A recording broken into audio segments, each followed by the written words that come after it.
नमस्कार। संस्कृत के इंटरव्यू में आपसे कुछ पढ़वा कर देखा जाता है, जिसे डेमो कहते हैं। मैं आपको गद्य पाठ, पद्य पाठ, व्याकरण, इन सब टॉपिक्स पर डेमो क्लास दे चुकी हूँ और आपको सिखा चुकी हूँ कि किस तरह से डेमो देना चाहिए। आज मैं आपको एक नाटक का डेमो आपको कैसे देना चाहिए उसका अभ्यास कराना चाहती हूँ, जो है कक्षा 7वीं की पाठ्य पुस्तिका से सप्तमः पाठ, जिसका शीर्षक है संकल्पः सिद्धिदायकः। आपने पढ़ा होगा ये पाठ कि संकल्प सिद्धिदायक होता है, फल देने वाला होता है, दृढ़ निश्चय। तो इसकी भूमिका में आप प्रश्न बना सकते हैं। पहला प्रश्न कर सकते हैं बच्चों से कि बच्चों, किस भगवान के गले में सांपों की माला सुशोभित होती है, या किस भगवान के गले में सर्प सुशोभित होते हैं। बच्चों को जरूर पता होगा कि भगवान शिव जी के गले में सर्प होते हैं। शिव जी की पत्नी कौन है? पार्वती जी।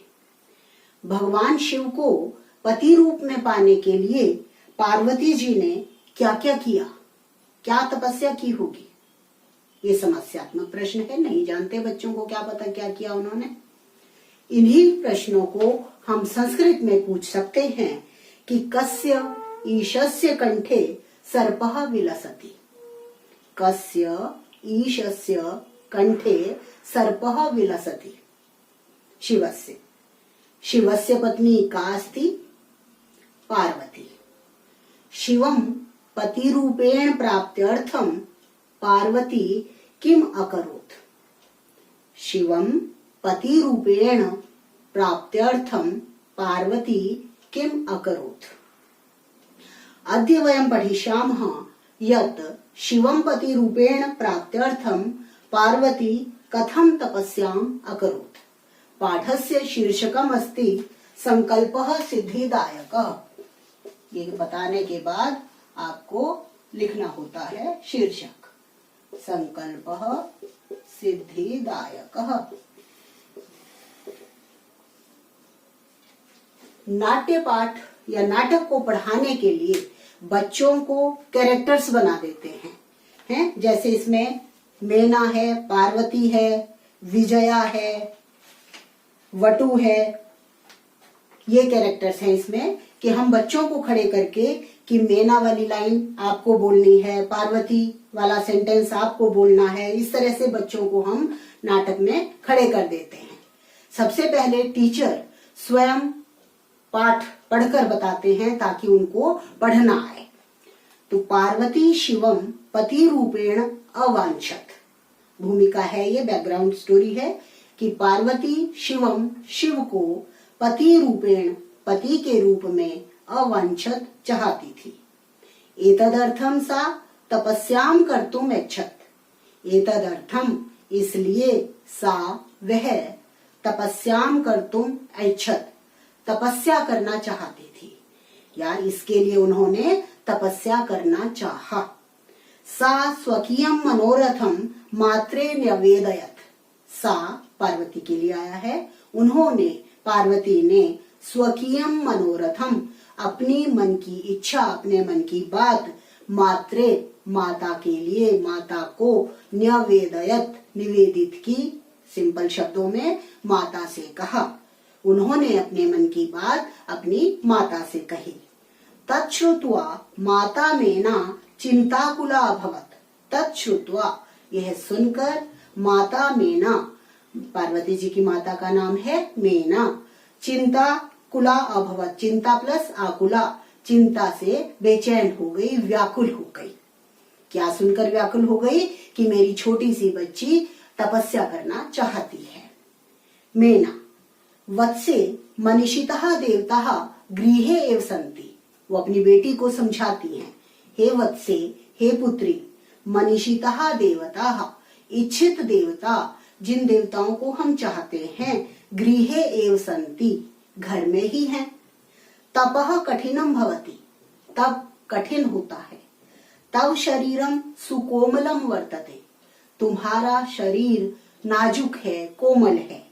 गृहे एव वत्स, घर में ही, गृहे एव वस, घर में ही रहो। अत्रैव तव अभिलाषः सफलः भविष्यति। अत्रैव, अत्र प्लस एव, यहाँ ही तुम्हारी अभिलाषा, तुम्हारी इच्छा सफलः भविष्यति, सफल होगी, पूरी होगी। ध्यान रखें, गद्य पाठ हो, नाटक हो, आपका उच्चारण यहाँ मायने रखेगा कि किस तरह से आप पढ़ते हैं, उतार चढ़ाव के साथ, शुद्ध उच्चारण के साथ। तो इस बात का ध्यान रखें। रीडिंग मेन है इसमें, अर्थ से ज्यादा रीडिंग का इसमें रोल ज्यादा है। फिर जो बच्चा पार्वती बनेगा वो पढ़ेगा अम्ब, पहले तो सिंपल पढ़ेंगे, फिर इसको शब्दों के उतार चढ़ाव के साथ। अम्ब तादृश अभिलाषा तो तपसा एव पूर्णः भविष्यति। हे माता, वैसी इच्छा तो तपस्या से ही पूरी होगी। अन्यथा तादृशम पति कथम प्राप्स्यामि, नहीं तो वैसा पति कैसे पाऊंगी। अहम तपः एव चरिष्यामि इति मम संकल्पः, मैं तप ही करूंगी, ऐसा मेरा संकल्प है। फिर मीना कहती, पुत्री त्वम एव मे जीवनाभिलाषा, हे पुत्री तुम ही मेरे जीने की इच्छा हो, अभिलाषा हो।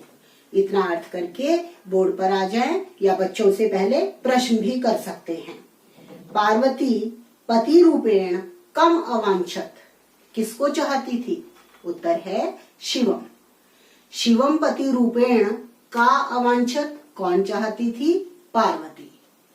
पार्वत्यः मातुः नाम किम आसीत या किम अस्ति, पार्वती जी की माता का नाम क्या है? मेना। पार्वती किम कर्तुम ऐच्छत, तपस्याम कर्तुम ऐच्छत। इस तरह से प्रश्न पूछने हैं और थोड़ा बोर्ड वर्क करना है। संति पदे किम वचनम, बहुवचनम। कुछ भी प्रश्न बनाइए यहाँ से। संति पदे कः पुरुषः, संति पदे का धातु, बहुवचनम। संति पदे किम वचनम, बहुवचनम। संति पदे का धातु, अस धातु। कैसे रूप चलते हैं? अस्ति, स्तः, संति। तपः कीदृशं भवति, कठिनं भवति। भवति पदे का धातु, भू धातु। कः लकारः, लट् लकारः।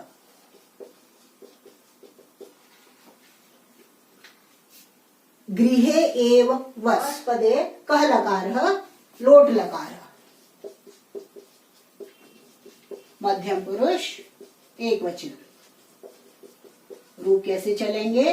वसतु, वसताम, वसंतु, वस, वसतम, वसत, वसानि, वसाव, वसाम। भविष्यति भू धातु, लृट लकारः।